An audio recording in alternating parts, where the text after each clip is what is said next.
자, 오늘 요한계시록 강해는 8장 11절에서 9장 5절까지 있는 말씀 가지고 이 별의 이름은 쑥이라 라는 그런 주제로 우리 하나님 말씀 듣도록 하겠습니다. 영어로는 The name of star is wormwood라고 제목을 했고요. 우리 하나님 말씀 같이 볼게요. 제가 한 절 읽고 여러분도 한 절 읽고 교독하겠습니다. 우리 마지막 9장 5절은 함께 봉독합니다. 이 별 이름은 쑥이라. 물들의 3분의 1이 쑥이 되매 그 물들이 쓰게 됨을 인하여 많은 사람이 죽더라. 넷째 천사가 나팔을 부니 해 3분의 1과 달 3분의 1과 별들의 3분의 1이 침을 말아 그 3분의 1이 어두워지니 낮 3분의 1은 비침이 없고 밤도 그러하더라. 내가 또 보고 들으니 공중에 날아가는 독수리가 큰 소리로 이르되 땅에 거하는 자들에게 화가 있으리로다. 이 외에도 세 천사의 불나팔 소리를 인함이로라 하더라. 다섯째 천사가 나팔을 불매 내가 보니 하늘에서 땅에 떨어진 별 하나가 있는데 저가 무저갱의 열쇠를 받았더라. 저가 무저갱을 여니 그 구멍에서 큰 풀무의 연기 같은 연기가 올라오매 해와 공기가 그 구멍의 연기로 인하여 어두워지며 또 황충이 연기 가운데로부터 땅 위에 나오매 저희가 땅에 있는 전갈의 권세와 같은 권세를 받았더라. 저희에게 이르시되 땅에 풀이나 푸른 것이나 각종 수목은 해하지 말고 오직 이마에 하나님의 입맞지 아니한 사람들만 해하라 하시더라. 그러나 그들을 죽이지는 못하게 하시고 5달 동안 괴롭게만 하게 하시는데 그 괴롭게 함은 전갈이 사람을 쏠 때의 괴롭게 함과 같더라. 아멘.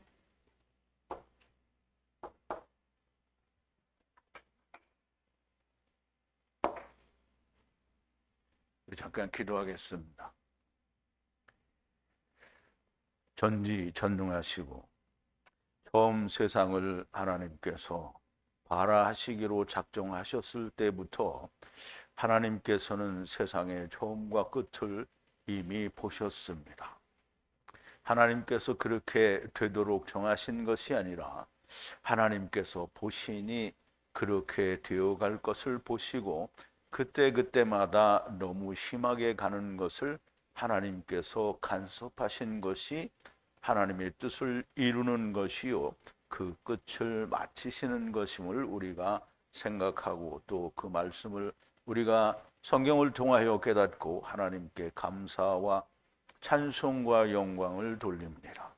아버지 하나님, 이제 사도 요한을 통해서 이미 2000여 년 전에 마지막 때에 큰 환난 동안에는 어떤 일이 있을 것인지에 대해서 말씀하신 그 말씀을 통하여 오늘 우리가 이 날을 살 때에 어떻게 살아야 할 것인지를 다시 한번 돌아보게 되는 놀라운 시간들을 저희들에게 주심을 감사를 드립니다. 아버지 하나님, 우리가 큰 환난 때에 오는 일이라고 우리가 그렇게 방심하고 멀리 생각할 것이 아니라 이것이 오늘 내게 이루어져야 된다라고 하는 사실을 또한 깊이 깨닫게 하여 주시옵소서. 오늘 7 나팔을 성도들의 기도에 대한 응답으로 7 나팔을 부는 가운데 이제 그 4번째 나팔에 대하여 우리가 듣게 됩니다.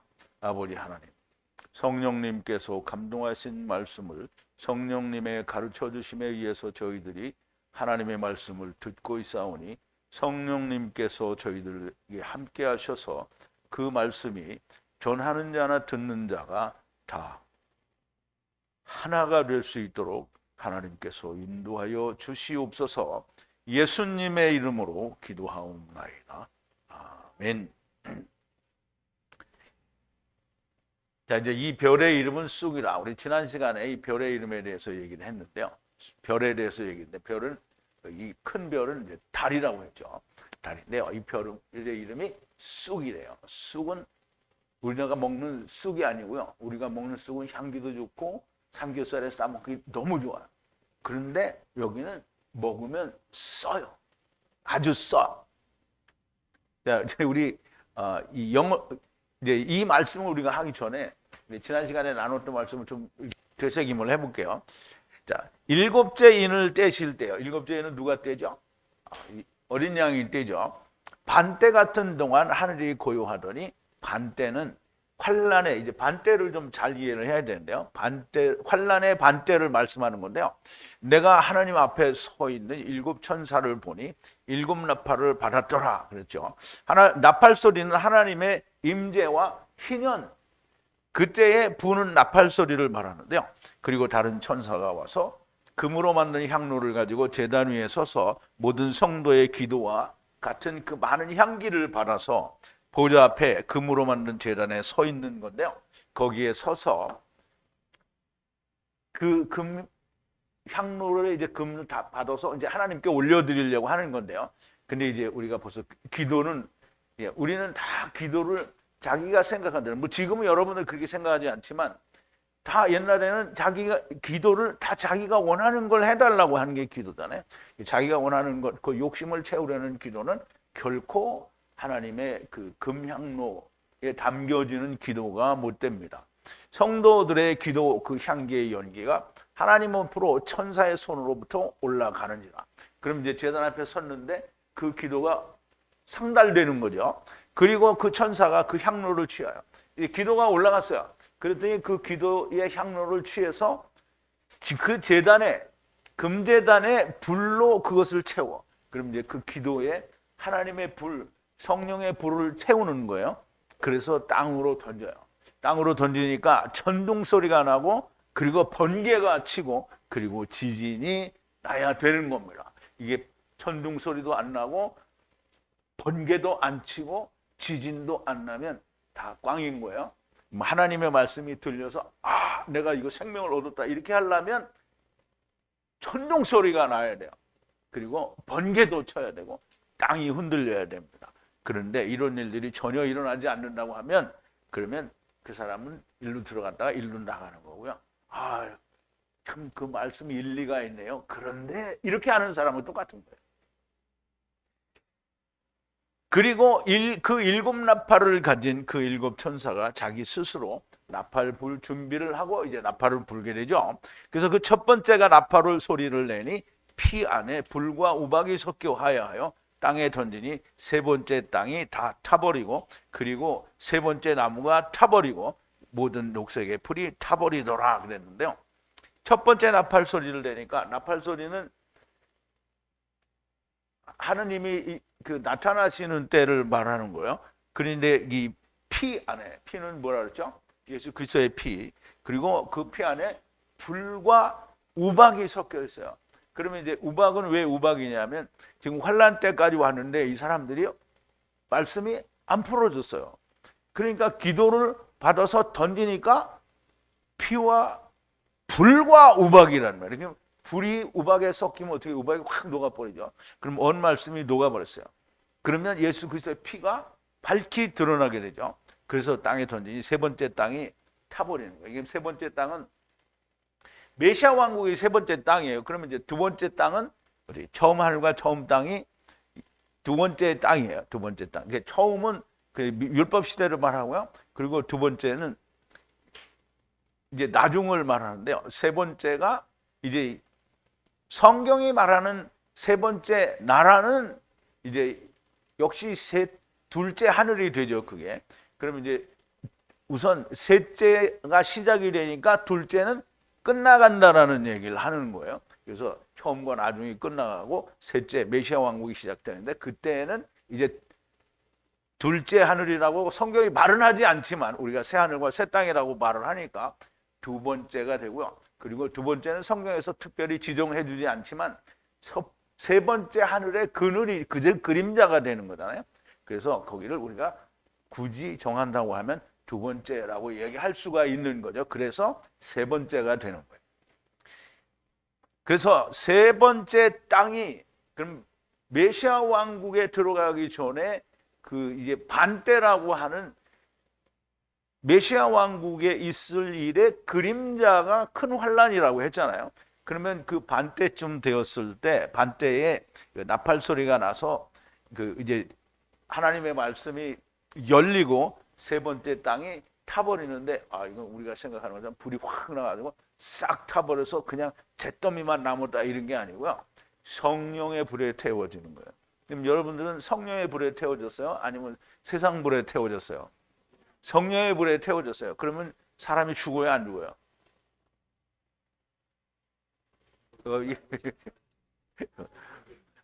그러니까 이제 우리가 어저께 배웠잖아요. 아포드네스코. 이게 우리는 먼저 죽어요. 그러니까 육신은 죽었다고 생각하고 뭐가 살았어요? 영이 살았어요. 그럼 이제 사도 바울이 로마서에서 다른 성경에서 이야기한 거죠. 너희가 육신은 죽었으나 그 영은 살았다라는 거예요. 그래서 불로 태워져서 죽었다라는 거예요. 세 번째 땅이 타버리고, 그리고 세 번째 나무가 타버리고, 그러면 선악을 하게 하는 나무가 타버리고요. 녹색 풀, 지금 율법이 다 타버리는 거죠. 그리고 둘째 천사가 나팔 소리를 내니, 그리고 그 불타는 큰 산 같은 것을 바다에 던지니 세 번째 그 바다가 피로 하야하니라 그랬어요. 큰 산은 어제는 제가 그 설명을 시내산이나 혹은 시온산이라고 하고 시온산이라고 써놨는데 원고를 다 고쳤어요. 그래서 여러분들이 다시 올려드렸으니까 다시 받으면 시내산으로 바뀌어 있을 거예요.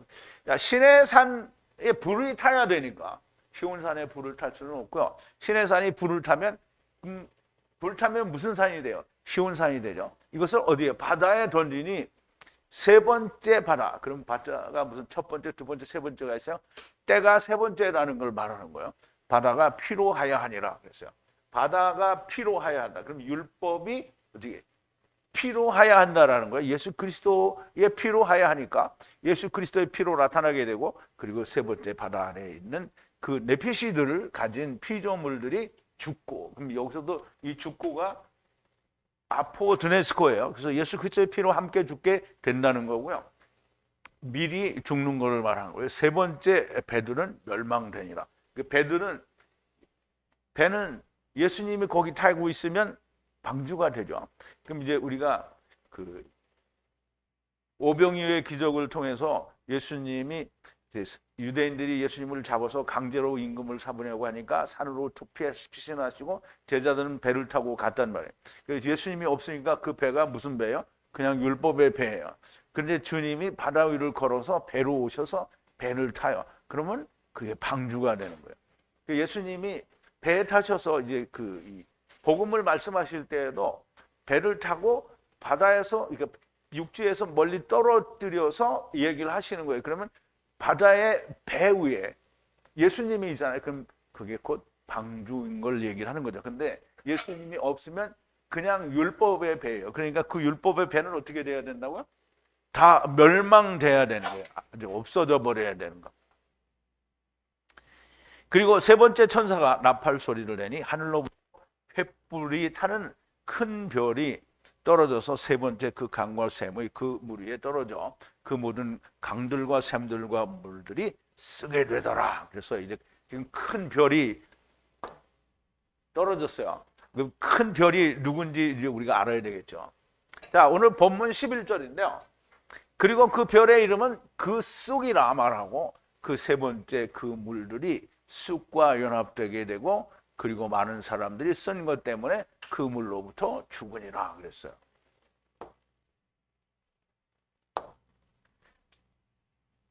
자, 그리고 그 이름인데요. 별의 이름은 쑥이라고 부른다는 거예요. 쑥이라 말한다. 쑥. 그리고 하야한다는 거예요. 뭐 이렇게 되었다. 세 번째 물은 뭐냐면 강과 샘과 물들이에요. 쑥과 연합하여 쓰게 되었다라는 말이에요. 그래서 많은 사람들이 아포드네스코 죽어요. 쓴 물로부터 죽는 거예요. 그럼 쓴 물을 그냥 만져서 죽어요? 먹어서 죽어요? 먹어서 죽어요. 그건 율법을 그냥 만지면 안 돼요. 먹어야 돼요. 이제 보세요. 우리가 잘 생각을 해야 돼요. 율법은 지금 계시록에서 이야기하는 거예요. 율법은 먹으면 어떻다? 매우 써요. 그런데 율법을 열심히 행해서 내가 이렇게 나는 하나님 앞에 내가 체면이 섰다 이렇게 말하면 어떻게 율법을 어떻게 개떡같이 지킨 거예요. 분명히 쓰다고 했거든요. 우리가 출애굽기에서도 율법은 쓰다고 얘기를 했잖아요. 그래서 미리암이 율법이라는 거예요. 쓴 거예요. 써. 그런데 우리는 그럼 이제 좀 있으면 이제 전갈 얘기가 나오는데요. 이 율법은 전갈이 쏘는 것처럼 아주 괴로운 거예요. 근데 율법에 대해서 그러니까 우리는 늘 얘기하잖아요. 율법은 우리를 뭐 하는 거라고요? 죽이는 거란 말이에요. 죽이는 거예요. 주님 앞에 가면 우리가 주님과 함께 뭐 해야 돼요? 죽어야 되죠. 그래서 주님 앞에 너 죽으라고 인도해 주는데 아니 주님만 죽고 나는 안 죽고 예수를 열심히 믿어서 의로워 그건 말이 안 되는 거죠.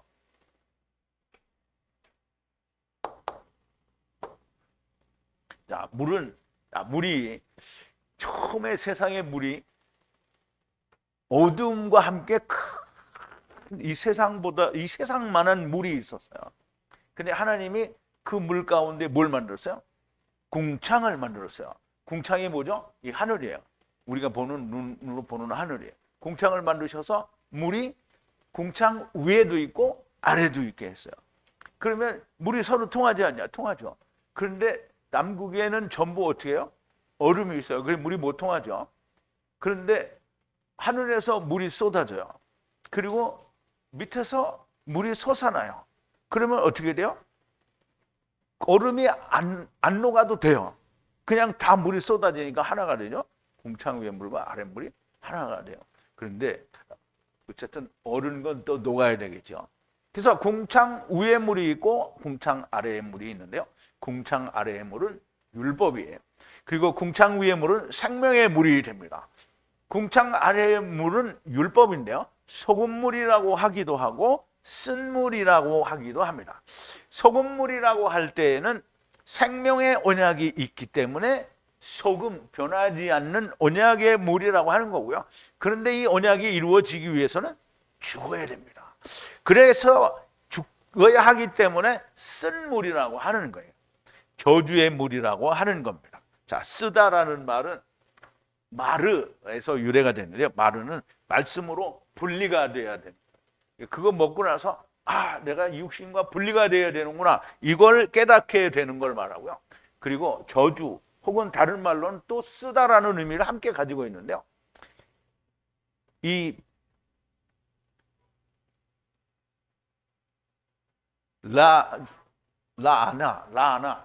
라아나는 이게 30으로 70을 만들어 물고기가 은혜를 받는 것을 말해요. 이게 30이고 70이거든요. 그러면 이제 아버지와 아들과 내가 하나 되는 것을 이루어서 안식을 만들고 그 안식을 만든 물고기들이 하나님의 은혜를 받는 거고요. 이것이 즉 다시 말하면 율법이 그렇다는 거예요. 그러니까 율법은 죽어야 이루어지는 거고요. 그러므로 율법은 반드시 죽어야 은혜를 받는 거고요. 혼자 죽어서는 의미가 없습니다. 그 사람들이 다 혼자 죽는데 예수님 오시기 전에 자기 혼자 죽으면 뭐예요? 그러면 6월절 어린 양과 함께 죽어야 되는 거죠. 근데 유대인들은 어떻게 해요? 어린 양은 죽었는데 자기는 안 죽어. 예수님 오셨을 때에도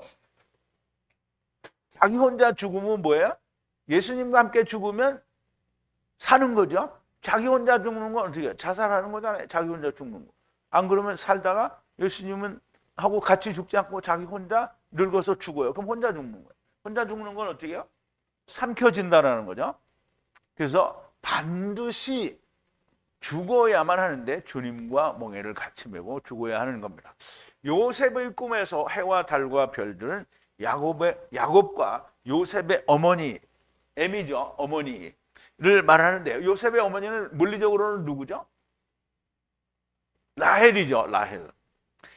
별은 형제들을 말하는데요. 그런데 요셉의 어머니인 라헬은 분리된 울타리 안에서 30을 이룬 자예요. 그러니까 이제 리브가와 똑같은 거죠. 율법이기는 한데 이루어진 분을 말하는 거예요. 그래서 횃불에 불타는 큰 별은 너무나 명백한 율법이고 이 별이 세 번째 별을 강들, 샘들에 연합하면 많은 사람들이 그 쓴 물로부터 죽게 되는 겁니다. 그냥 단순히 쓴 물을 먹어서 죽는 게 아니고요. 언약 안에서 이루어진 율법 안에서 죽게 된다라는 겁니다. 그러므로 구원이 되는 겁니다. 그러므로 이루어진 율법을 사람들이 모르면 그냥 율법으로 알고 있는데, 이루어진 율법은 사람이 죽었잖아요. 그러니까 그 물을 먹으면 반드시 쓴 거를 알게 되는데요. 그 예수 그리스도와 함께 죽는 그런 율법을 우리가 듣지 않고 그냥 자기가 지켜서 내가 의로워진다 이렇게 하면 전부 바리새인 되는 거예요. 자, 오늘 본문 12절인데요. 그리고 그 네 번째 천사가 나팔 소리를 내고 그 세 번째 그 해와 그 세 번째 그 달과 그 세 번째 그 별들을 치니 세 번째 그들이 어둡게 되고 그 낮에 그것의 세 번째의 빛이 비치지 않고 밤에도 그러하니라 그랬어요.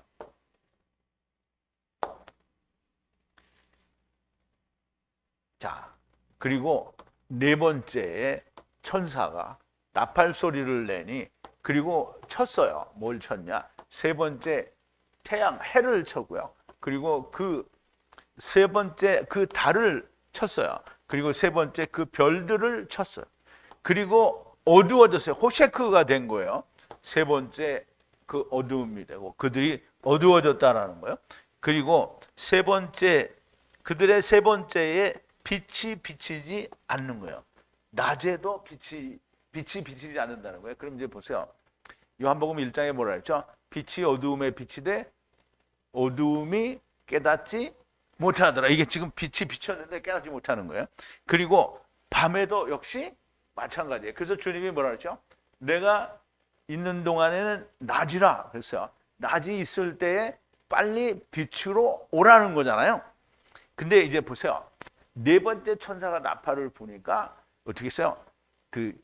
쳤어요. 쳤다라는 말은 그걸 어둡게 만드는 거예요. 그래서 태양이 어두워지고 달도 어두워지고 별들이 빛을 내지 않는다라는 말이에요. 그러므로 세 번째 그들이 빛을 찾기 어렵고 또 밤에도 찾을 수 없다라는 얘기를 하는 건데요. 네 번째 천사의 나팔 소리 앞에 세 천사의 나팔 소리와는 다르죠. 세 번째 해와 세 번째 달과 세 번째 별들이 침을 당하는 거예요. 주님의 재림은 해와 달과 별들이 어둡게 만들게 됩니다. 구원의 은혜, 곧 들림을 받은 자들이 아닌 하나님의 말씀을 거절하는 자들에게는 밤에도 낮에도 빛이 비치지 않을 거라는 말씀을 하는 거예요. 자, 마태복음 24장인데요. 번개가 동편에서 나서 서편까지 번쩍임같이 인자의 맘도 이러하리라. 죽음에 있는 곳에는 독수리들이 모일지니라. 그날 환난 후에 즉시 해가 어두워지고, 분명히 나왔죠. 즉시 해가 어두워지고 달이 빛을 내지 아니하며 별들이 하늘에 떨어지며 하늘의 권능들이 흔들리리라. 그때의 인자의 징조가 하늘에서 보이겠고 그때의 땅의 모든 족속들이 통곡하며 그들이 인자가 구름을 타고 능력과 큰 영광으로 오는 것을 보리라. 저와 큰 나팔 소리와 함께 천사들을 보내리니 저희가 그 택하신 자들을 하늘 이 끝에서 저 끝까지 사방에서 모으리라 그랬어요.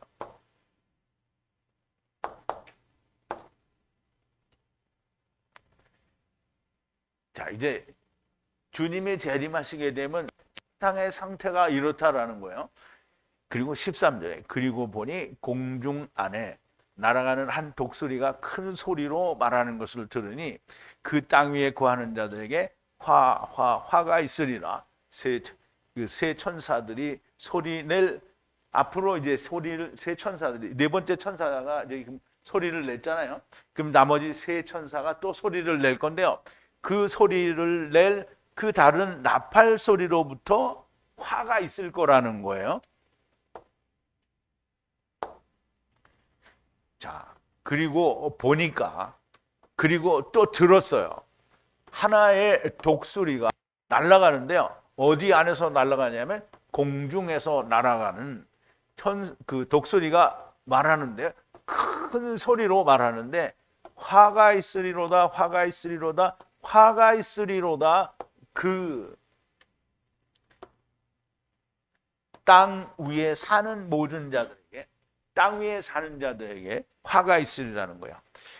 다른 나팔 소리로부터 세 천사들이 부는 다른 나팔 소리로부터 소리 낼 그 나팔 소리로부터 화가 있다라는 거예요. 그래서 지금 앞으로 보는 세 번의 나팔 소리는 화예요. 화. 그런데 이제 여러분 이제 이걸 들을 때마다 기억을 해야 돼요. 지금 우리가 뭘 하고 있는 거죠? 어느 상태를 지금 공부하고 있는 거예요?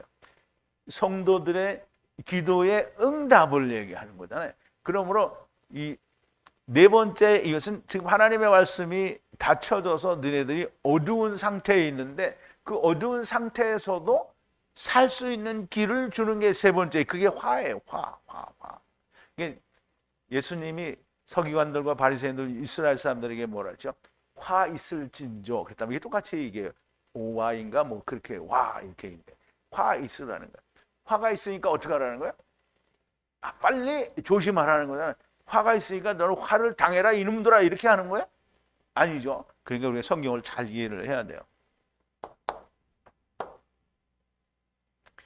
독수리는 이제 나체르인데요. 나체르는 부정한 짐승이기는 하지만 독수리는 하느님의 큰 사랑을 말해요. 하느님의 큰 사랑이에요. 그래서 독수리는 이 시체를 먹잖아요. 독수리가. 그럼 이제 독수리는 맨 나중에는 다 삼키는 게 이제 독수리 사대를 말하는 건데요. 자, 하나님의 마지막 사랑을 말하는데 우리 한번 보자고요. 이제 우선 하나님이 이스라엘을 애굽에서 다 건져왔잖아요. 그죠? 근데 건져왔으니까 그 얘기는 뭐냐면 니네들은 다 내가 구원한다라는 전제가 들어있는 거예요. 그런데 이제 가나안 땅으로 가면서 아닌 놈들이 걸러지는 거잖아요. 그런데 걸러지다가 결국은 어디까지 가요? 이스라엘은 메시아 왕국까지 가게 되는 거잖아요. 물론 이방인도 같이 가게 되지만. 그래서 일단 전제는 뭐냐면 애굽에서 너희를 내가 다 건져왔다는 게, 그러면서 홍해바다도 건넜잖아요. 다. 자, 이스라엘 자손이 애굽 땅에서 나올 때부터 제3월 그때에 그들이 시내 광야에 이르니라. 그들이 르비딤을 떠나 시내 광야에 이르러 광야에 진을 치되 산 앞에 장막을 치니라. 모세가 하나님 앞에 올라가니 여호와께서 산에서 그를 불러 가라사대 너는 이같이 야곱 족속에게 이르고 이스라엘 자손에게 구하라.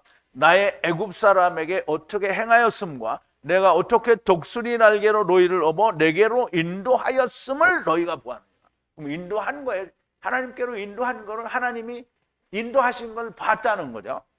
세계가 다 내게 속하였나니 너희가 내 말을 듣고 내 언약을 지키면 너희는 열국 중에서 내 소유가 되겠고 너희가 내게 대하여 제사장 나라가 되며 거룩한 백성이 되리라. 너는 이 말을 이스라엘 자손에게 고할지니라. 근데 이제 이스라엘의 대부분은 이걸 거절했죠. 그렇지만 유대인 중에 가탄들이 먼저 있죠, 처음에. 그리고 또 환란 때에 유대인 중에 하나님의 인을 맞은 자들이 또 있잖아요. 그죠?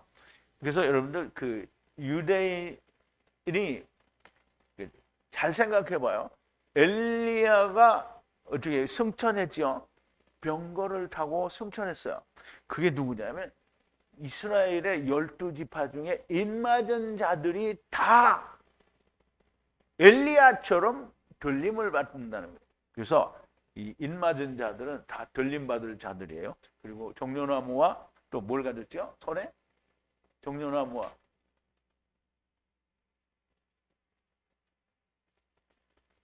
뭐라고 했죠? 잊어먹었죠? 잊어먹었어. 하여간 종려나무를 손에 가진 이 이방인들과 이 하나님의 인을 맞은 유대인들이 다 들림을 받을 자들인 거예요. 자, 이제 우리가 이 4절을 여기 밑에다가 제가 표시를 해놨는데요. 출애굽기죠. 자, 보라. 너는 보라는 거야. 너희는 보라는 거야. 애굽으로부터 분리하여 만들었는데 어떻게 만들었냐면 독수리의 날개 위에 에특함이잖아요. 에특함. 그러면 처음과 나중에 사로잡아가는 말씀이잖아요. 그러면 그 말씀으로 너희를 들어 올렸다는 거예요. 그러면 처음과 나중에 사로잡아가는 말씀, 물론 이게 율법 시대에 그러니까 애굽에서 건져 나오는 거고, 그러니까 이제 사로잡아가는 말씀은 유월절 어린 양으로부터 말씀으로 사로잡아가는 걸 말하죠. 그리고 에특함 향하여 들어왔느니라 그랬어요. 하나님께로 데리고 왔다는 거잖아요. 독수리의 날개. 그러면 이스라엘을 애굽에서 꺼내 오셔서 홍해를 건넌 것 자체가 너희를 다 내가 구원했다라는 전제가 들어있는 거예요. 그래서 이제 우선 독수리가 이야기하는 것을 우리가 이해하기 위해서 하나님의 마지막 사랑이라고 제가 설명을 드리는 거고요. 이 독수리가 공중 안에서 이 날아가며 큰 소리로 외치는데 땅 위에 거하는 자들. 땅 위에 거하는 자들이라는 말은 가인을 말하는 거예요. 이게 뭐냐면 우리가 가인을 얘기한다니까 다 율법을 좋아한다 이렇게 생각하는데 그러면 이제 다 율법을 좋아한다라는 말은 율법은 분명히 우리가 얘기했잖아요. 율법은 어떻게 해요? 무지하게 쓴 거예요. 그리고 전갈이 쏘는 것처럼 아주 괴로운 거예요. 그런데 이 율법을 어떻게 해요? 너무 좋아해. 자기가 기뻐하는 대로 해석을 하니까 너무 좋은 거예요. 그게 누구예요? 아모리예요. 아모리 족속이에요. 그리고 또 그게 누구예요? 아모리 족속하고 동등한 존재들이 누구예요? 유대인들이에요. 유대인. 근데 오늘날은 누구예요? 그게? 저기 어떤 사람들이죠. 자, 땅의 것을 좋아하는 가인들을 말하는데요. 이들에게는 화가 있으리라는 말씀인데 새 천사들이 소리를 낼 다른 나팔 소리로부터 화들이 있을 거라는 말씀이에요. 이제 새 천사들의 소리가 나오는데요. 여기는 이제 장절이 바뀌어서 9장으로 넘어갑니다. 자, 이제 네 번째 천사가 불었잖아요. 그럼 이제 다섯 번째 천사, 여섯 번째, 일곱 번째 천사가 부는 거야. 그리고 다섯 번째 천사가 나팔 소리를 내고 보니 하늘로부터 한 별이 그 땅으로 떨어졌는데 태홈의 우물의 열쇠가 그에게 주어졌다. 그럼 이제 무저갱의 열쇠라고 그러는데 무저갱이 어디 있다고 했죠? 태홈에 있어요. 그냥 태홈의 우물이에요. 근데 여러분 우물이 무슨 우물인지 이제 우리가 좀 알아야 되는데요. 자, 그리고 다섯 번째 천사가 나팔 소리를 내고요. 그리고 보니 별이 하늘로부터 하나는 별이 떨어졌어요. 어디로? 땅으로 떨어졌어요.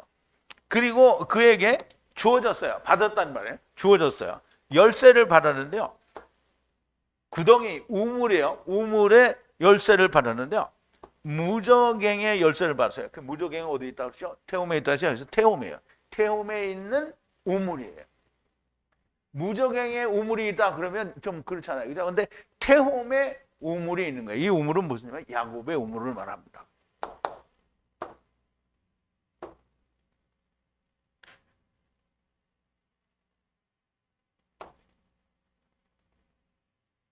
왜 이 글로 갔지? 자, 여기에 한 별은 새벽별이신 예수님을 말하는 거예요. 그럼 이제 왜 그게 예수님이냐? 우리가 그걸 이제 증거를 댈 수 있어야 되죠. 이제 우선 보죠. 요한계시록 22장에 보면 예수님이 나는 광명한 새벽별이다라고 이제 사도 요한에게 얘기하는 거죠. 보는 거죠. 자, 나는 알파와 오메가요 처음과 나중이요 시작과 끝이라. 그 두루마기를 빠는 자들은 복이 있나니 이는 저희가 생명나무에 나아가며 문들을 통하여 성에 들어갈 권세를 얻으리 함이로다. 개들과 술객들과 행음자들과 살인자들과 우상숭배자들과 및 거짓말을 좋아하며 지어내는 자마다 성 밖에 있으리라. 나 예수는 교회들을 위하여 내 사자를 보내어 이것을 너희에게 증거하게 하였노라. 나는 다윗의 뿌리요 자손이니 곧 광명한 새벽별이라 하시더라. 성령과 신부가 말씀하시기를 오라 하시는도다. 듣는 자도 오라 할 것이요 목마른 자도 올 것이요 또 원하는 자는 값없이 생명수를 받으라 하시더라 그랬어요. 자, 예수님이 광명한 새벽별이에요. 그럼 그러니까 새벽별이 어디 하늘에서 떨어지잖아요. 그럼 새벽별이 떨어졌는데 그럼 아까는 큰 별이 달이 떨어졌죠. 이번에는 뭐가 떨어져? 예수님이 떨어지는 거예요. 그게 왜 예수님이냐? 별인데. 그 분명히 새벽별을 설명할 때 예수님도 별이었다라고 우리 얘기를 했잖아요. 그리고 그 열쇠를 가졌어요. 그러면 무저갱의 열쇠를 가진, 그러니까 우리가 무저갱의 열쇠를 누군가가 가지고 있을 수 있다라고 생각을 하는데 무저갱의 열쇠는 누가 가지고 있냐면 하느님밖에 가질 수 없어요. 천사들은 가서 도와주는 거는 하는데 천사들이 무저갱을 열고 뭐 이렇게 하는 게 아니에요. 천사들이 열려면 무조건 다 누구를 통해서 누구가 하는 거예요. 예수님이 하는 거잖아요. 그래서 그 열쇠를 가지신 분은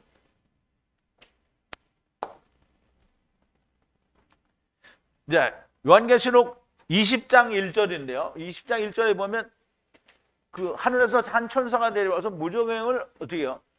열쇠를 가지고 오고 마귀를 거기다가 집어넣은 거잖아요. 자, 그리고 보니 천사가 내려왔어요. 하늘로부터 내려왔는데요. 무저갱의 열쇠, 태홈의 열쇠를 가지고 있는 거죠. 그 큰 굴레를 그 손에 붙잡고, 그냥 사슬을 가지고 그 무저갱의 열쇠를 가지고 내려왔어요. 그래서 마귀를 거기다 집어넣고 굴레를 딱 씌워버리는 거죠. 그래서 1000년 동안 못 나오는 거예요. 그런데 그게 누구냐면 한 천사. 그럼 한 천사가 누구예요? 여호와의 사자, 곧 예수님을 말하는 거예요.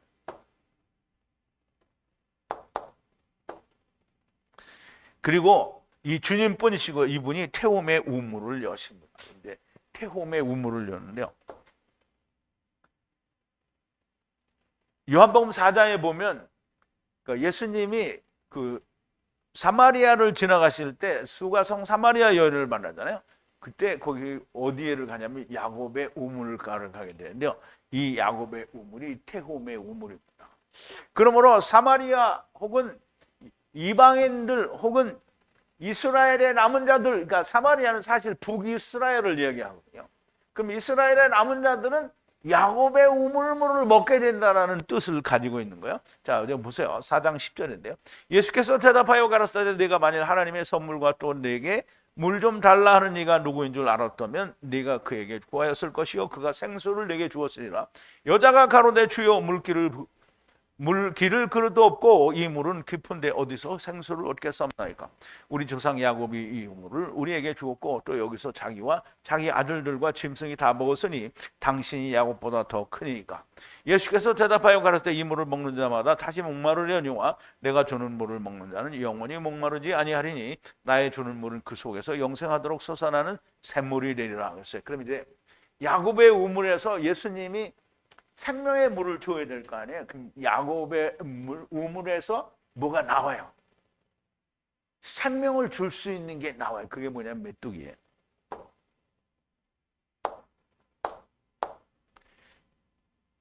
자, 이 우물을 여시는데요. 9장 2절입니다. 그리고 그 태홈의 우물을 여시니 그 우물로부터 풀무에 태우는 연기 같은 연기가 오르는데 그 우물로부터 그 연기가 해와 공중이 어둡게 돼요. 근데 이 말을 우리가 잘 이해를 해야 돼요. 그냥 물리적으로 딱 들어서 풀무에서 연기가 막 나가지고 세상이 어둡게 되었다. 이렇게 이해를 하고 있으면 꽝이다 이 말이에요. 꽝이다. 자, 이제 우리 한번 보자고요. 그리고 열었어요. 구덩이, 그러니까 우물을 열었어요. 무저갱 태홈의 우물을 열었어요. 그리고 연기가 올라와요. 야곱의 우물로부터 연기가 올라와요. 무슨 연기냐? 풀무에 태우는 연기가 태우는 연기가. 그래서 어둡게 돼요. 태양과 공기가 어둡게 돼요. 태양과 공기예요. 왜 공기라고 했을까요? 공중에는 누가 있죠? 공중 권세 잡은 자가 누구예요? 태양도 가려지고 마귀가 가려져요. 마귀가 어둡게 된단 말이에요. 마귀가 일을 못해. 그러면 우리가 잘 이해를 해야 된다. 마귀가 잘 활동을 못할 때 뭘 해야 되냐면 빨리 복음을 캐치를 해야 돼요. 지금 그거 하라는 거예요. 야곱의 우물로부터 연기가 오는 그것으로부터 공기와 태양이 어두워졌다는 거예요. 그러니까 이게 아주 진짜 하나님 말씀을 잘 이해가 되면 정말 기묘한 어떤 그런 묘미가 있어요. 자, 그리고 태홈의 우물 열쇠를 가지시니가 우물을 여시니 풀무에 타는 것과 같은 연기가 오르는데 그 연기가 하와 공중을 어둡게 만듭니다. 공중에는 누가 있습니까? 우리 한번 보죠. 자, 에베소서 2장인데요. 너희의 허물과 죄로 죽었던 너희를 살리셨도다. 그때 너희가 그 가운데서 행하여 이 세상 풍족을 쫓고 공중의 권세 잡은 자를 따랐으니, 공중의 권세 잡은 자가 누구예요? 마귀죠. 곧 지금 불순종의 아들들 가운데 역사하는 영이라. 전에는 우리도 다 그 가운데서 육체의 욕심을 따라 지내며 육체와 마음에 원하는 것을 하여 다른 이들과 같이 본질상 진노의 자녀였더니 긍휼에 풍성하신 하나님이 우리를 사랑하신 그 큰 사랑을 인하여 허물로 죽은 우리를 그리스도와 함께 살리셨고 너희가 은혜로 구원을 얻은 것이라 또 함께 일으키사 그리스도 예수 안에서 함께 하늘에 앉히시. 그러면 이제 지금은 하늘에 앉히었는데 전에는 누구예요? 공중 권세 잡은 자와 함께 진노의 자녀였었다라는 거예요. 그럼 공중에 누가 있냐면 마귀가 있는 거예요. 근데 그 마귀가 어떻게 해요? 어둡게 됐어요. 그러면 이제 이 횃불 언약에서 우리가 이제 횃불 언약을 알아야 되는데, 횃불 언약에서 연기가 나는 풀무가 보이고 횃불이 쪼개은 고기 사이로 지나간다. 그러면 이제 야곱의 우물에서 뭐가 나오냐면 아브라함의 횃불 언약이 튀어나오는 거야. 너무 신나지 않아요? 여러분, 나는 이렇게 하는데 너무 신나는데 여러분들은 신나는 것 같지 않아요? 여러분들 신나야 돼요. 이제 창세기 15장인데요. 해질 때 아브라함이 깊이 잠든 중에 캄캄함이 임함으로 심히 두려워하더니 여호와께서 아브라함에게 이르시되 너는 정령이 알라 네 자손이 이방에서 객이되어 그들을 섬기겠고 그들은 400년 동안 네 자손을 괴롭게 하리니 그 섬기는 나라를 내가 징치할지며 그 후에 네 자손이 큰 재물을 이끌고 나오리라. 너는 장수하다가 평안히 조상에게로 돌아가 장사될 것이요 네 자손은 4대 만에 이 땅으로 돌아오리니 이는 아모리 족속의 죄악이 아직 관영치 아니함이라 하시니. 해가 져서 어두울 때, 해가 져서 어두울 때요. 연기 나는 풀무가 보이며, 이제 풀무가 보여요. 연기가 나요. 풀무가 보이며 타는 횃불이 쪼갠 고기 사이로 지나서 이거 봐야 되는 거야. 지금 이거 보라고 나팔 부는 거야, 천사가. 5번째 천사가 이거 보라고 나팔 부는 거야. 근데 이걸 보는데 그냥 딱 보는 게 아니야. 이거 보는 게 아니고 전갈이 와서 찔러. 그럴 때 봐야 되는 거예요. 세상의 해와 공중 권세 잡은 자가 있는 곳이 풀무의 연기로 어두워집니다. 이때 횃불을 보면 되는 거예요. 자, 횃불을 보게 하기 위해서 우물에서 뭐가 또 나와요. 자, 9장 3절인데요. 그리고 그 연기로부터 그 땅에 메뚜기가 나오는데요. 그리고 그들에게 힘이 땅의 전갈의 힘을 가진 것 같이 힘이 주어져요. 그럼 이제 우리말 번역에는 뭐라 그러냐면 황충이라고 했거든요. 황충. 근데 이거는 황충이 아니고 메뚜기예요. 메뚜기. 자, 황충이 연기 가운데로 땅 위에 나오면 저희가 땅에 있는 전갈의 권세를 같은 권세를 받았더라 이렇게 했는데요. 메뚜기예요. 메뚜기. 자, 그리고 연기로부터 어디서 오는? 연기로부터 나가요. 누가 나와? 메뚜기가 나오는데요. 땅으로 나와요. 메뚜기가. 그리고 그들에게 주어졌어요. 뭐가 주어졌냐면 엑소시아, 파워, 권세가 주어졌어요. 그 권세는 무슨 권세가 똑같냐면 전갈이 땅에 있는 전갈이 가진 힘을 가졌어요. 그럼 이제 우리가 이제 전갈은 무서우니까 전갈에 쏘이면 다 죽는 줄 알고 있잖아요. 근데 이제 사막에서 만난 전갈은 쏘이면 즉시 죽을 수도 있어요. 그런데 대부분의 다른 지역에 있는 전갈들은 맞으면 죽지는 않아요. 막 뒤지게 고생을 하는 거야. 엄청 아파요. 근데 이제 여기서 보면 뭐라 하냐면 닷새, 그러니까 5달 동안만 괴롭게 하라는 게 죽지 못해요. 그러니까 5달이라는 게 뭐야? 은혜를 새롭게 이루는 그때까지 쏘라는 거예요. 그러니까 한번 쏘면 그때까지 괴로운 거예요. 그래서 그렇게 괴로워지면 어떻게 해요? 죽죠? 그러면 괴로워지면 아포, 드네스코 할 수 있는 거죠.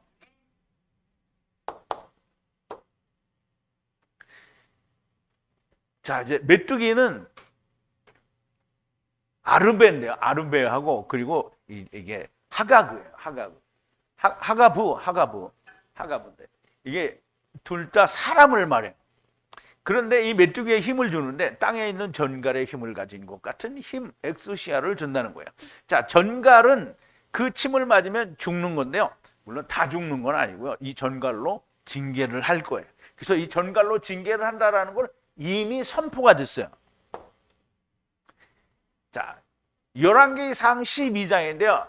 이제 솔로몬이 이제 이 말은 이제 구약을 우리가 공부를 하면 그때 또 알게 되는데요. 솔로몬이 자기 측근들, 그러니까 자기하고 같은 젊은 사람들을 측근해 두고 나이 많은 장로들을 멀리 했어요. 장로들이 와서 막 잔소리를 해대니까 솔로몬이 뭐라 하냐면 내 아버지는 너희들을 이렇게 했지만 나는 너희를 아니 여기 솔로몬인데 여로보암에 그래 여로보암이구나. 근데 어쨌든 자기 부친은 이제 말하자면 그렇게 너네 말을 들었지만 나는 너희를 전갈로 너희들을 징치한다 이렇게 얘기를 한 거예요. 자, 가로되 너희는 어떻게 교도하여 이 백성에게 대답하게 하겠느냐? 백성이 내게 말하기를 왕의 부친이 우리에게 매운 멍에를 가볍게 하라 했느니라.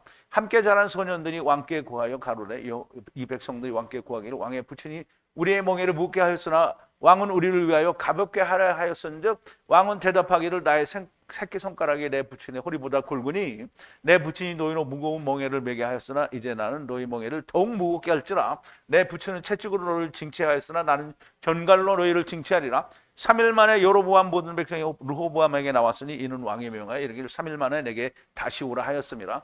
왕이 포악한 말로 백성에게 대답할세 노인의 교도를 버리고 소년의 가르침을 쫓아 저에게 구하여 가로되 내 부친은 너희의 멍에를 무겁게 하였으나 나는 너희의 멍에를 더욱 무겁게 할지라. 내 부친은 채찍으로 너희를 징치하였으나 나는 전갈로 너희를 징치하리라. 왕이 이같이 백성의 말을 듣지 아니하였으니 이 일은 여호와께로 말미암아 난 것이라. 여호와께서 전에 실로 사람 아히야로 느바세 아들 여로보암에게 말씀을 응하게 하심이라 그랬어요. 여기 있는데 내가 왜 솔로몬이 있지? 근데 어쨌든 이제 그 전갈로 너희를 징치하리라는 말씀은 하나님께서 이스라엘에게 전갈로, 즉 전갈이라는 말은 율법에 쏘는 걸로 너희를 징치하겠다라는 거예요. 그러니까 참된 쏘는 걸 말하는 거죠. 자, 횃불원에게 나오는 풀무의 연기로부터 메뚜기들이 나오는데 이 메뚜기들은 사실상 사람이기는 한데 메뚜기들은 이 쏘는 권세를 가졌어요. 그러면 쏘는 권세를, 그러니까 전갈이 쏘는, 그러니까 율법으로 말미암아 죽을 수밖에 없는 경지에 이르도록 쏘는 권세를 가졌다. 그럼 누가 가졌겠어요? 유대인들이 가졌어요? 그러면 유대인들 중에 가졌으면 누가 가졌어요? 그러니까 여기서는 우물에서 나오잖아요. 우물에서 나오니까 지금 메시아 왕국이 올 때에는 누가 일을 해요? 천사들이. 그러니까 여기는 이제 여기서는 다 천사들이 돼 있잖아. 그럼 메뚜기가 그 천사예요. 여기서 나오니까 유대인의 하나님의 인을 맞은 천사들이 쏘는 거예요. 가서. 근데 쏘임을 받는다는 말은 너 죽어 이게 아니고 5달 동안 죽지도 못하게 하고 5달 동안 괴롭게 하는 거잖아요. 그러니까 이건 너 죽어라고 하는 게 아니에요. 너 죽어 그러면 쏘여서 죽는 거잖아요. 근데 5달 동안 괴롭게 하라고 했어요. 그리고 죽지도 못한다고 얘기가 나와요. 그러니까 우리가 해석을 잘해야 돼요. 살리는 거예요. 어떻게든지 살게 하는 거예요. 5달 동안 괴롭게 한다. 5달은 너무나 명백하게 은혜가 이루어지도록 한다는 거죠. 유대인 천사들 중에 전갈의 권세를 가진 자들을 말하는 겁니다. 자, 9장 4절인데요. 그리고 그들에게 이르시되 모든 풀과 모든 푸른 것들과 모든 나무들을 해하지 말라. 그러니까 모든 풀과 모든 나무, 푸른 것들과 나무들을 해하지 말라. 만약 하나님의 인을 그들의 이마에 가지지 않은 사람은 해도 된다는 거예요. 이제 내가 직역을 하다 보니까 말이 이렇게 됐는데요. 근데 우리말 번역처럼 그들은 해하라 이런 뜻이에요. 자, 그리고 그들에게 말하기를 해하지 말라는 거예요. 땅의 목초 그리고 푸른색 모든 것도 해하지 말라는 거예요. 그리고 모든 나무도 해하지 말라는 거예요.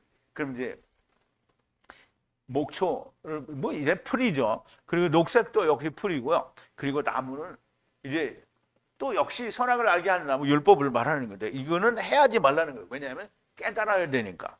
그런데 사람은 아니라는 거예요. 사람은 어떤 사람이 아니냐면 하나님의 인을 갖지 않은 사람은 아니라는 거예요. 해도 된다는 거죠. 그들의 이마에 하나님의 인을 맞지 않은 사람은 아니라는 거예요. 해도 된다는 거예요. 그러면 이제 보세요. 율법은 살아있고 사람은 어떻게 돼요? 율법에 의해서 죽어야 되는 거죠. 그러면 사람이 물리적으로 죽으면 끝난 거죠. 근데 물리적으로 죽기 전에 아직 지금 7년 환란 때잖아요. 환란 때에 가서 메뚜기들이 그걸 쏘는 거예요. 어떻게? 입맞지 않은 사람들을 쏘는 거야. 입맞은 사람을 쏠 필요가 없잖아요.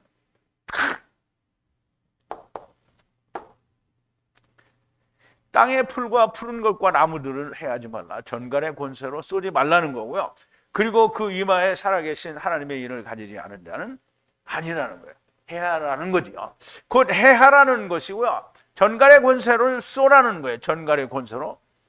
풀에 쏴봐야 소용이 없잖아요. 나무에 쏴봐야 소용이 없어요. 사람에게 쏘면 어떻게 됩니까?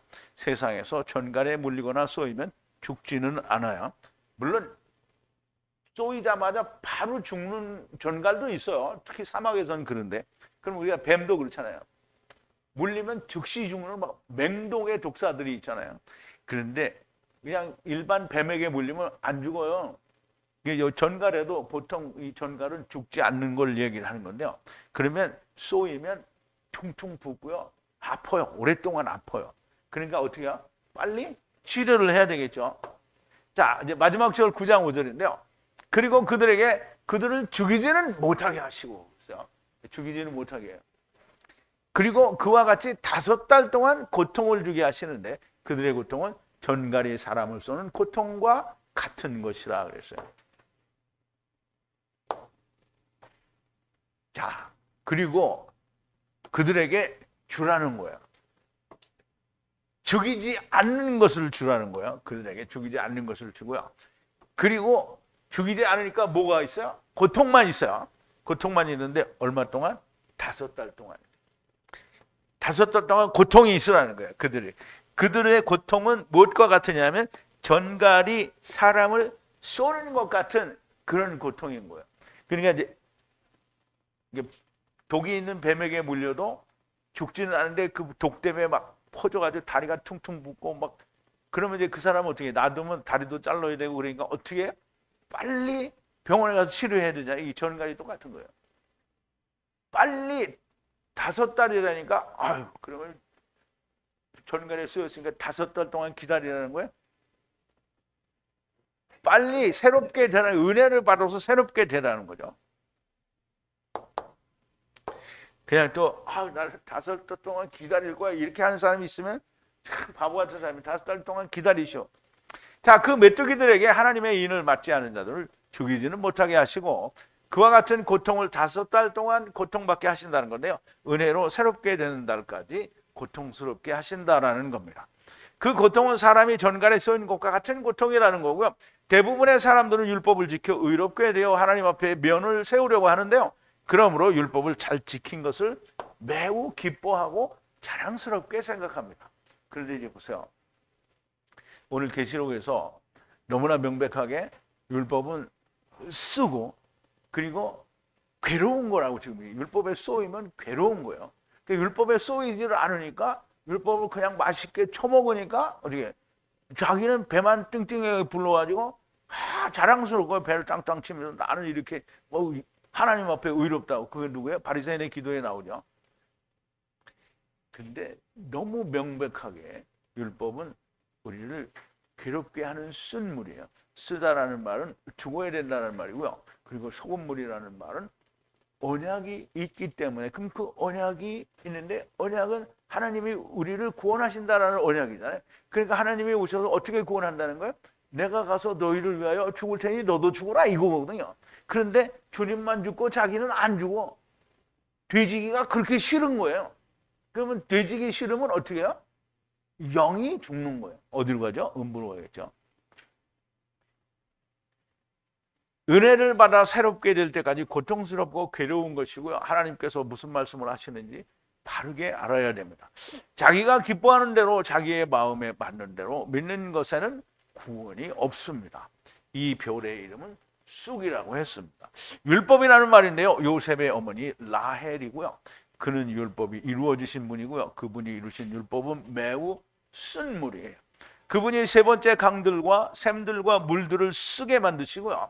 그 쓴 물로 육체의 죽음에서 떨어져 먼저 죽는 것이 일어나게 돼 있는 거예요. 그래서 화가 있다라는 말은 망하게 되었다라는 말이 아니고 화가 있으니까 니네들은 빨리 이거를 하라는 거예요. 그럼 율법에 대해서 빨리 깨달으는 게 지금 하나님이 벌써 이 말을 언제부터 했냐면 사도 요한이 주님 오시고 나서 한 100여 년쯤 됐을 때 반모섬에서 이거 들었거든요. 그러면 그때부터 하느님이 이 말을 하신 거예요. 그러니까 사도 요한의 계시록을 그때 본 사람들은 아마 이해를 했을 거예요. 그런데 이게 150년쯤 넘어가면서부터는 망해가기 시작하더니 싸그리 잊어먹었잖아요. 이게 여러분 잘 생각해야 됩니다. 세상이 창조된 이후로 지금으로부터 본 한 500년 전까지만 해도 땅이 평평하다라는 걸로 모든 것이 통용이 됐어요. 500년 전에 싹 바꿔놓으니까 지금 어떻게 다 바꿔서 땅이 평평하다 그러면 이런 미친 새끼가 있어 이렇게 나오잖아요. 그런데 그러면 500년 전이면 지금이 6,000년이라고 하고 500년 전이면 5,500년 동안 미뤄온 거를 미친놈이라고 하는 거잖아요. 그러면 누가 맞아요? 5,500년이 맞아요? 500년이 맞아요? 5,500년이 맞죠? 그런데 이게 똑같은 거예요. 예수님이 오셨을 때는 진리가 다 드러났어요. 그래서 100년이 넘도록 그 진리를 다 사람들이 믿었는데 이게 로마의 국교가 되면서 완전히 망그러지더니 그냥 싹 근데 그게 500년이면 괜찮은데 이게 막 2000년 가까이 1800년 동안 이게 꽉 막혀 있었던 거잖아요. 지금 이제 열리는 거예요. 여러분들한테 열린 거예요. 그러니까 이게 열리는 게 얼마나 황공무지로소이다. 이게 우리 이 말을 딱 듣고 나서는 하나님 앞에 꽉 꺾어서 황공무지로소이다. 이게 성은이 만국하옵니다. 이거 해야 되는 거예요. 근데 안 하잖아요. 지금 다. 그냥 간단하게 아멘을 하는 거예요.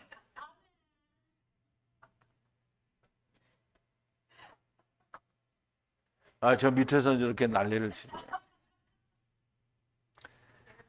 자, 율법의 매인자들에게 스스로 취하여 주색을 잡는 것이 아니라 진정 율법으로 은혜를 받아 새롭게 되기까지 고통스럽게 하는 권세를 주셔서 사람들, 즉 하나님의 인을 갖지 않은 자들을 새롭게 만드시려는 겁니다. 이것이 성도들의 기도의 응답의 일부가 됩니다. 세상에서 잘 먹고 잘 사는 기도는 하나님께 올라가는 기도가 아닙니다. 하나님의 뜻에 합당한 기도만 금향로에 담아지는 것이고요. 하나님께 올라가는 것이 됩니다. 금향로에 담아지지도 않는 쓰레기 같은 허망한 기도를 즉시 멈추는 사람들이 많이 나와야 됩니다. 오늘도 하나님의 말씀에 놀라운 비밀을 보면서 또 놀라고 감동을 받게 됩니다. 여러분도 같이 받으시기를 바라고요. 오늘도 성령님께서 교회들에게 무슨 말씀을 하시는지 들리는 그런 분들이 정말 많이 나오게 되기를 바랍니다. 우리 기도하시겠습니다. 전능하시고 또 사랑이 극진하신 우리 아버지 하나님께 감사와 찬송과 영광을 돌립니다.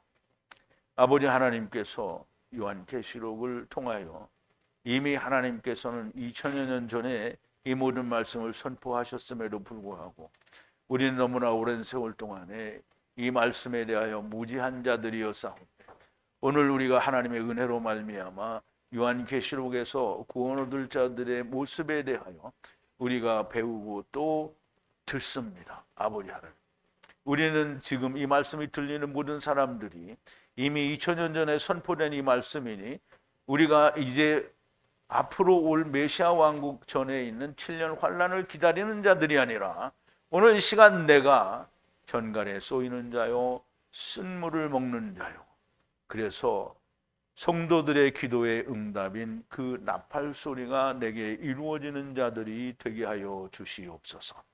예수님의 이름으로 기도하옵나이다. 아멘.